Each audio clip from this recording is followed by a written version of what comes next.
how to schedule Instagram Reels. Hi guys, in this video I will tell you how you guys can schedule Instagram Reels. So firstly, you just have to open up Instagram, and then after that just simply find a reel, and then after that, as soon as you guys have found that particular reel, as soon as you guys click on the bottom right, you guys can see that there is absolutely no option which is going to let you guys schedule a reel or a post for that matter. There is no option. Even when you guys come over to this particular phase, you guys can see that there is no option. So for that, you just have to go into your respective app store and search for schedule post for Insta.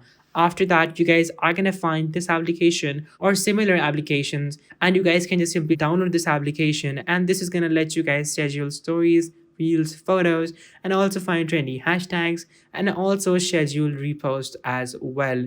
So basically all the features that you need, this application is going to give you, and this is how you guys can basically schedule Instagram Reels. So guys, this was the video. Be sure to like, subscribe, and share. Till next time, goodbye.